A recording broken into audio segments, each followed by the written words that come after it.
اعوذ باللہ من الشیطان الرجیم بسم اللہ الرحمن الرحیم السلام علیکم ورحمۃ اللہ وبرکاتہ۔ پیارے دوستو، آپ تمام دیکھنے اور سننے والے ہمارے پیارے پیارے بھائیوں اور بہنوں کا ہم اپنے اس پیارے سے یوٹیوب چینل قادری مسلم پہ خوش آمدید کرتے ہیں۔ امید کرتے ہیں آپ تمام حضرات خیر و عافیت سے ہوں گے، اور ہماری اللہ پاک سے دعا بھی ہے کہ وہ آپ تمام حضرات کو ہمیشہ خیر سے رکھے۔ پیارے دوستو، آج کے اس ویڈیو میں آپ کو ایسے 3 لوگوں کے بارے میں بتاؤں گا، ایسے 3 لوگوں کا ذکر کروں گا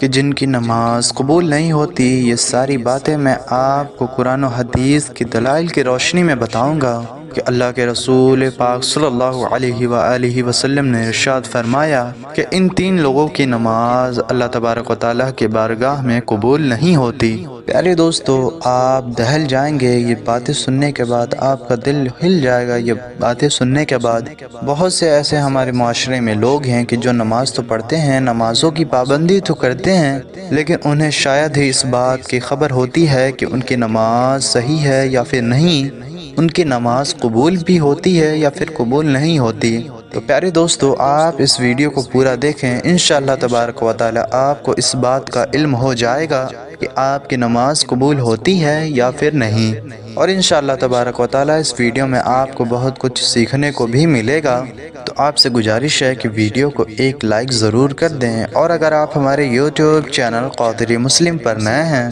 تو اسے ضرور سبسکرائب کر دیں، کیونکہ ہم روزانہ ایسی ہی مزید معلوماتی ویڈیوز لے کر آپ کی خدمت میں حاضر ہوتے ہیں۔ تو ہمارے چینل کو سبسکرائب کر کے ہماری حوصلہ افزائی ضرور کریں۔ تو پیارے دوستو، وہ 3 لوگ کون سے ہیں کہ جن کی نماز اللہ تبارک و تعالیٰ کے بارگاہ میں قبول ہی نہیں ہوتی؟ تو پیارے دوستو، چلیے ہم ان لوگوں کے بارے میں جان لیتے ہیں۔ پیارے دوستو، حضرت ابن عباس رضی اللہ تعالی عنہ سے روایت ہے کہ نبی کریم صلی اللہ علیہ وآلہ وسلم نے ارشاد فرمایا کہ 3 لوگ ایسے ہیں، 3 شخص ایسے ہیں کہ جن کی نماز ان کے سر سے ایک بالشت بھی اوپر نہیں جاتی۔ اس کا معنی کیا ہوتا ہے پیارے دوستو؟ اس کا مطلب یہ ہوتا ہے کہ جب بھی کوئی شخص نماز پڑھتا ہے، جب وہ شخص اپنے نماز کو مکمل کر لیتا ہے، نماز سے فارغ ہو جاتا ہے، تو اس کے نماز کی بلندی کچھ اس طریقے سے ہوتی ہے کہ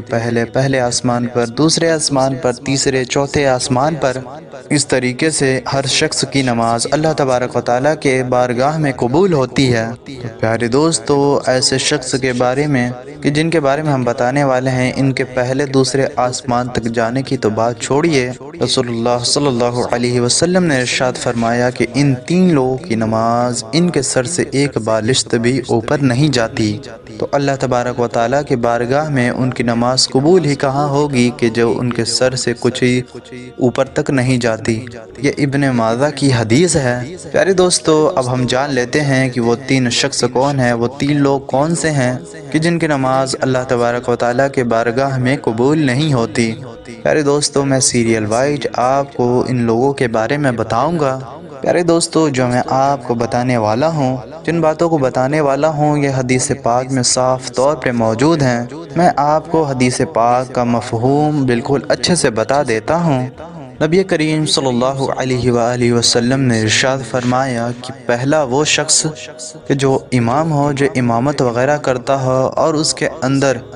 غیر شرعی کام ہو، یعنی کہ وہ شریعت پہ بالکل اچھے سے عمل نہ کرتا ہو، غیر شرعی کام کرتا ہو، اور وہ کسی مسجد کا امام ہو، منصب امامت و فائز ہو، وہ شخص نماز پڑھا رہا ہو اور اس کے پیچھے پڑھنے والے، اس کے مقتدی اس سے ناراض ہوں، اس سے نفرت کرتے ہوں، اس سے بیزاب ہوں۔ شرط یہ ہے کہ ان لوگوں کے اندر جو نفرت ہے، جو غصہ ہے، وہ اس کے اندر غیر شرعی کاموں کے پائے جانے کی وجہ سے ہو۔ پیارے دوستو، اکثر ایسا ہوتا ہے کہ کچھ مقتدی جو ہوتے ہیں وہ بے مطلب ہی ناراض ہو جاتے ہیں، ان کو ایک پرسنل ایشو ہوتا ہے، ان کو کوئی ذاتی مسئلہ ہوتا ہے۔ اب ہم اس طرح کے ناراضگی کی بات نہیں کر رہے، یہ بات کسی ایسے امام پر فٹ نہیں ہوتی کہ جس کو لے کر کوئی مقتدی اپنے ذاتی مسئلے کی وجہ سے ناراض ہو، ذاتی مسئلے کی وجہ سے نفرت کرے۔ اگر ان سب باتوں پر کوئی مقتدی ناراض ہوتا ہے تو پیارے دوستو، اس سے کوئی بھی فرق نہیں پڑنے والا، اگر اس میں کوئی شرعی خرابی نہ ہو تو۔ ہاں مگر پیارے دوستو، اگر اس امام کے اندر شرعی اعتبار سے کوئی خرابی ہے، کوئی گڑبڑ ہے، اور اس وجہ سے آپ اس سے ناراض ہو رہے ہیں، تو پیارے دوستو ایسے امام کی نماز اللہ تبارک و تعالیٰ کی بارگاہ میں قبول نہیں ہوتی۔ تو پیارے دوستو، مجھے امید ہے آپ سمجھ گئے ہوں گے کہ اگر کوئی کسی کا ذاتی مسئلہ ہے، ذاتی مسئلے کی وجہ سے اگر وہ امام سے ناراض رہتا ہے تو پھر کوئی حرج نہیں ہے، پھر امام کی نماز میں کوئی دقت نہیں ہے۔ لیکن اگر امام میں کوئی شرعی خرابی ہے، اگر اس میں کوئی غیر شرعی کام پائے جاتے ہیں، تو پھر اس کی نماز اللہ تبارک و تعالیٰ کی بارگاہ میں قبول نہیں ہوتی۔ نمبر 2 پیارے دوستو، نمبر 2 پر وہ شخص ہے، ایسی عورت ہے کہ جس عورت کا مرد، جس عورت کا شوہر اس سے رات بھر ناراض ہو کر رہے، کہ جس کا شوہر اس سے ناراض ہو کر سوئے۔ حدیث پاک کے اندر یہ موجود ہے کہ اگر دو میاں بیوی ہیں،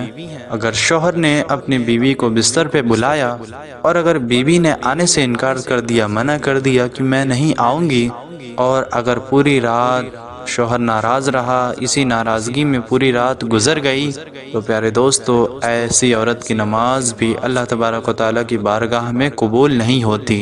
یعنی کہ پیارے دوستو، جس عورت کا شوہر اس سے ناراض ہو تو اس کی بھی نماز قبول نہیں ہوتی۔ نبی کریم صلی اللہ علیہ وسلم کا ارشاد عالی شان ہے، آپ کا ایک فرمان ہے کہ اگر کوئی عورت اپنے شوہر سے ناراض ہو جائے اور پوری رات جو ہے ان کی ناراضگی میں ہی گزر جائے، تو اللہ تبارک و تعالیٰ کے فرشتے پوری رات اس عورت پر لعنت کرتے ہیں۔ آپ نے اکثر دیکھا ہوگا کہ کچھ میاں بیوی میں چھوٹی چھوٹی باتوں پر ہی بہت سے جھگڑے ہو جاتے ہیں، جھگڑا اکثر اتنا بڑھ جاتا ہے کہ بات طلاق تک آ جاتی ہے۔ تو اے میری خواتین ماں بہنوں، اگر آپ شوہر سے ناراض ہیں تو آپ ناراض مت رہا کریں۔ جو آپ نمازیں پڑھیں گی، جو آپ سجدے اللہ تبارک و تعالیٰ کی بارگاہ میں کریں گی، وہ قبول نہیں ہوں گی کہ جب تک آپ اپنی ناراضگی کو دور نہ کر لیں۔ تو پیارے دوستو، مجھے امید ہے آپ کو دوسرے شخص کے بارے میں اچھے سے سمجھ آ گیا ہوگا۔ میری تمام خواتین ماں بہنوں سے گزارش ہے کہ آپ اپنی رات شوہر سے ناراضگی میں نہ گزاریں۔ نمبر 3 پیارے دوستو، نمبر 3 پر ایسے شخص آتے ہیں کہ اگر دو بھائی ہیں، دونوں بھائی اپنے آپ سے، اپنے ایک دوسرے سے رشتے کو ختم کر کے رکھتے ہیں، قطع تعلق رکھتے ہیں، وہ چاہیں سگے بھائی ہوں یا قومی بھائی ہوں، یعنی کہ مسلمان بھائی ہوں، اگر ان دونوں کے درمیان آپس میں ناراضگی ہو، غصہ ہو، وہ آپس میں قطع تعلق رکھتے ہوں، تو پیارے دوستو ایسے بھائیوں کی بھی نماز اللہ تبارک و تعالیٰ کے بارگاہ میں قبول نہیں ہوتی، کیونکہ پیارے دوستو ہمارے پیارے دین اسلام میں، ہمارے شریعت میں صلہ رحمی کا درس دیا گیا ہے۔ اگر آپ کے آپس میں ناراضگی ہے، نا اتفاقی ہے، کسی طرح کا کوئی آپسی مسئلہ ہے، تو پیارے دوستو ایسے بھائیوں کو چاہیے، ایسے لوگوں کو چاہیے کہ اپنے آپ میں آپس میں صلح رحمی کریں، آپس میں جو ہے وہ خود میں بات چیت کریں، مسئلے کو ختم کریں، جھگڑے کو ختم کریں، نا اتفاقی کو ختم کر دیں، اور ان کے لیے بہتر یہی ہے کہ وہ اپنے ہر طرح کی ناراضگی کو دور کر لیں۔ تو پیارے دوستو یہ 3 لوگ ایسے تھے کہ جن کی نماز اللہ تبارک و تعالیٰ کے بارگاہ میں قبول نہیں ہوتی، اور یہ جو میں نے حدیث پاک کا مفہوم بتایا، یہ پیارے دوستو حدیث ابن ماجہ میں صاف طور پر یہ الفاظ موجود ہیں۔ پیارے دوستو یہ باتیں کہہ دی گئی ہیں، نبی پاک صلی اللہ علیہ وسلم کے یہ ارشاد ہے کہ 3 لوگوں کی نمازیں قبول نہیں ہوتی، اللہ تبارک و تعالیٰ کی بارگاہ میں قبول نہیں ہوتی۔ نمبر 1 پر ایسا شخص ہو کہ جو منصب امامت پر فائز ہو اور وہ غیر شرعی کام میں مبتلا ہو، اس میں شرعی خرابی ہو، تو ایسے امام کی نماز قبول نہیں ہوتی۔ دوسرے نمبر پر ایسی عورت کی جس کی رات اس کے شوہر سے ناراضگی میں گزرے، تو ایسے عورت کی بھی نماز اللہ تبارک و تعالیٰ کے بارگاہ میں قبول نہیں ہوتی۔ تیسرے نمبر پر ایسے شخص، ایسے بھائی کہ جو سگے بھائی ہوں یا پھر قومی بھائی ہوں، آپس میں قطع تعلق رکھتے ہوں، بات چیت نہ کرتے ہوں، ناراضگی ہو، تو ایسے لوگوں کی بھی نماز قبول نہیں ہوتی۔ اگر ان کے بیچ میں جھگڑا باقی ہو، اگر انہوں نے صلہ رحمی نہ کیا ہو، تو پھر ایسے لوگوں کی نماز بھی قبول نہیں ہوتی، اللہ تبارک و تعالیٰ کی بارگاہ میں ان کی نماز قبول نہیں ہوتی۔ تو پیارے دوستو میں تو آپ سے یہی کہوں گا کہ اگر آپ کسی سے ناراضگی ہے، اگر آپ کا کسی سے اختلاف ہو گیا ہے، تو آپ اس ناراضگی کو، اس نا اتفاقی کو ختم کر کے صلہ رحمی کریں اور آپس میں بات چیت کرنا شروع کر دیں، کیونکہ پیارے دوستو شریعت کے اندر صلہ رحمی کرنے کا حکم دیا گیا ہے۔ تو آپ کوشش کریں کہ آپ ہر شخص کے ساتھ محبت کے ساتھ رہیں۔ پیارے دوستو، اللہ تبارک و تعالیٰ سے دعا ہے کہ اللہ عز و جل ہمیں ان ساری چیزوں سے بچنے کی توفیق عطا فرمائے، ہمیں نیک راہ پہ چلنے کی توفیق عطا فرمائے۔ مجھے امید ہے کہ آپ کو تینوں طرح کے شخص کے بارے میں پتہ چل گیا ہوگا، آپ کو میری باتیں بھی اچھے سے سمجھ آ گئی ہوں گی۔ تو آپ سے گزارش ہے کہ ویڈیو کو ایک لائک کر کے ہمارے چینل قادری مسلم کو ضرور سبسکرائب کر دیں، اور اس ویڈیو کو ثواب کی نیت سے خوب شیئر کریں، جتنا ہو سکے آپ اسے آگے شیئر کریں۔ ملتے ہیں آپ سے کسی ایسی ہی پیاری سی ویڈیو میں، تب تک کے لیے السلام علیکم ورحمۃ اللہ وبرکاتہ۔